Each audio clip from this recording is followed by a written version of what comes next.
Hi guys, my name is Nick Procaccini. I'd like to talk about ballparks and their place in the city.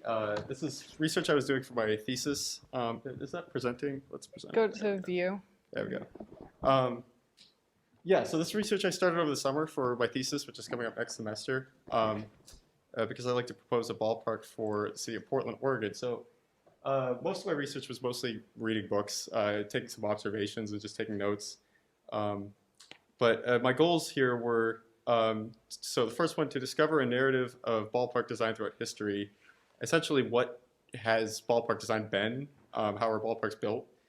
The second one being establishing a ballpark's function in an urban environment by relating ballparks with other architecture with a similar function.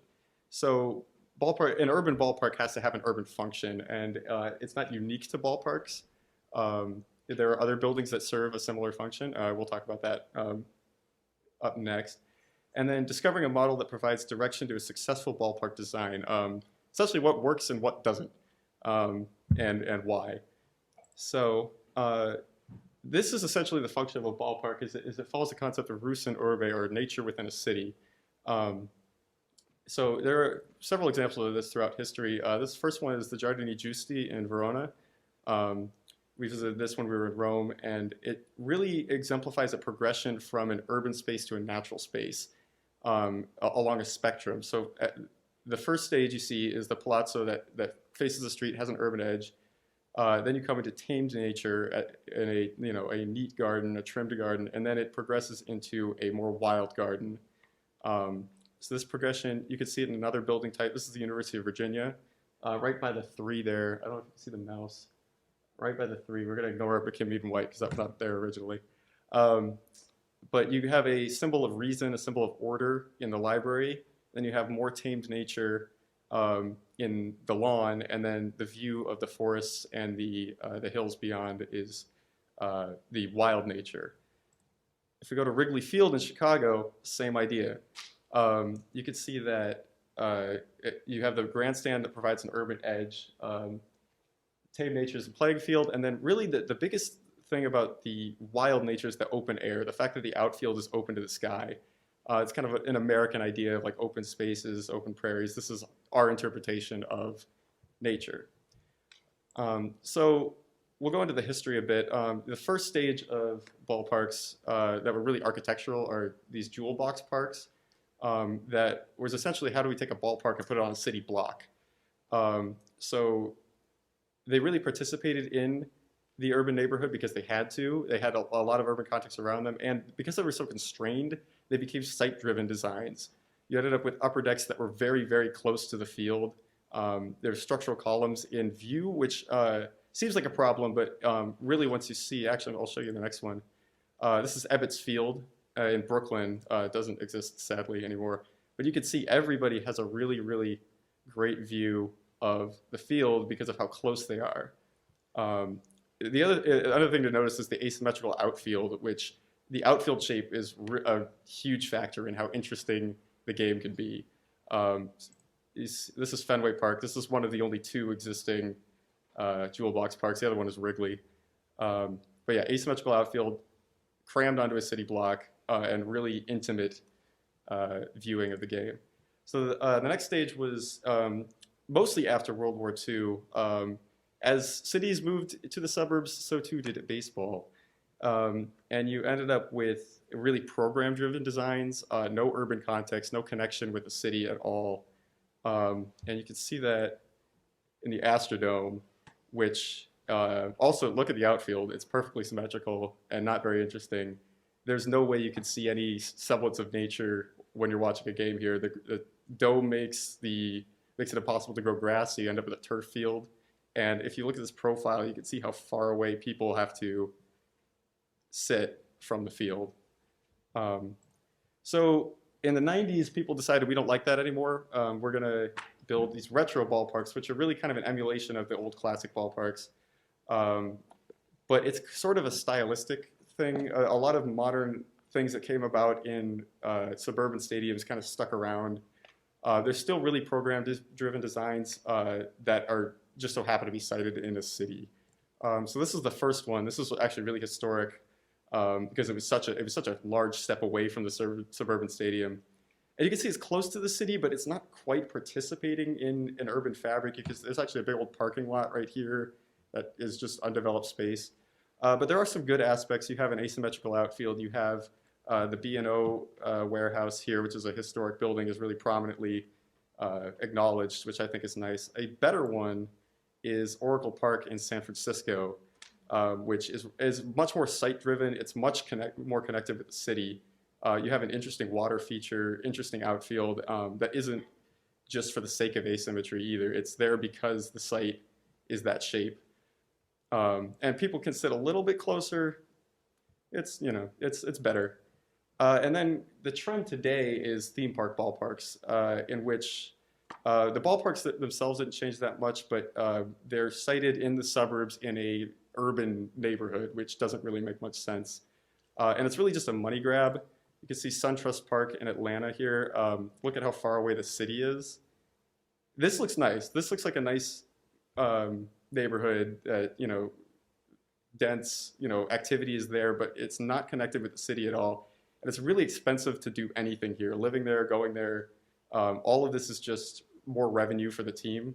And it really kind of throws the rules of urbanism out of the window. This is under construction now. This is Texas Live. And then I believe Oakland is also building a new ballpark that kind of has this sort of Disneyland, this sort of false urbanism around it.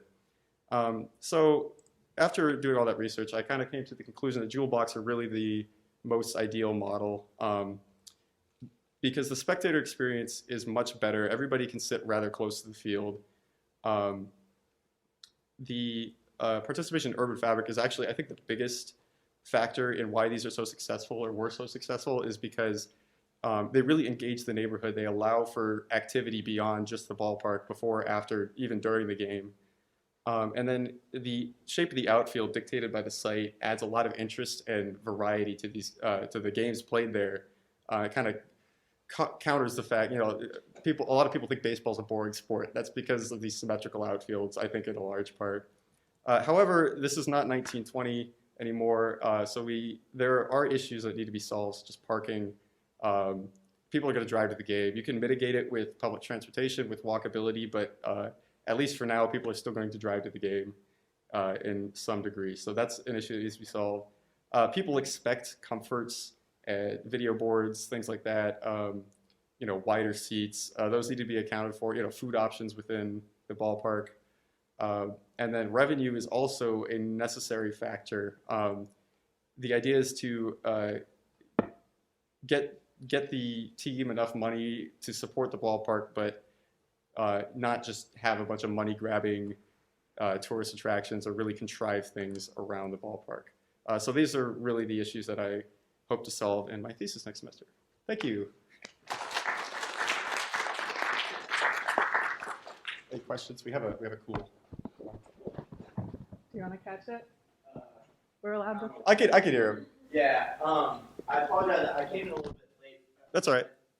Did you look at Petco Park in San Diego? Yeah, I have. I think it's mildly successful. I think the Supply Co. building's really quite a cool feature. So, if anybody doesn't know, they have a historic building like on the field, like jutting into the outfield.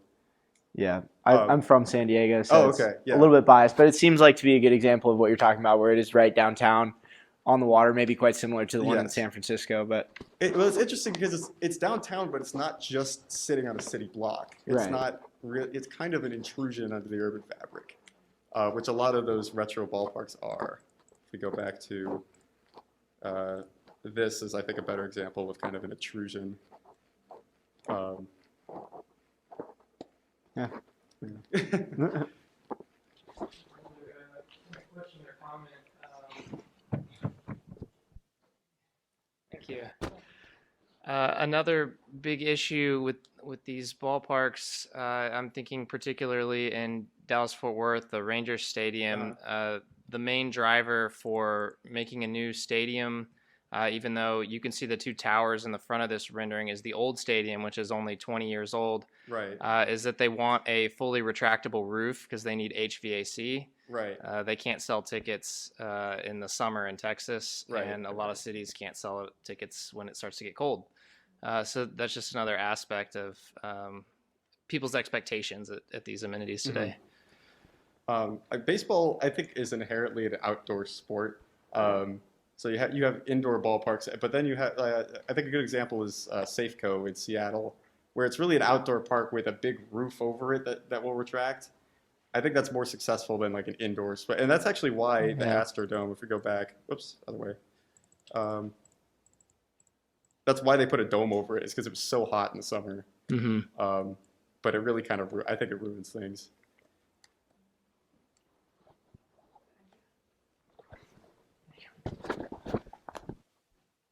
Have you thought about minor league stadiums? Pilot Field in Buffalo was a good example that I saw. And it came before Camden Yards.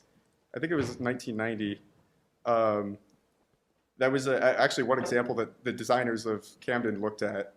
But I didn't do too much research into those. I'd heard of that one, but Yeah. Well, the reason I say it is there's a new stadium in Hartford, Hartford, in okay. Connecticut, and it's actually a very popular place for people to go. Okay. They kind of use it as a bar more than a baseball stadium. Oh, really? Okay. Yeah, but like it is really popular and it is a newly built thing. So it might be interesting to see what you could do with minor league stuff. Okay. Yeah, I'll take a look at it. Hartford. Okay. Just, if you want to, I don't know if you know Bill Betts. I do. Yeah, and he is a champion of this. So Yeah. He's where is it? Oh, yeah. Second Source. Yeah, I read his book. I've talked with him. All right, thank you, All right, Nick. thank you.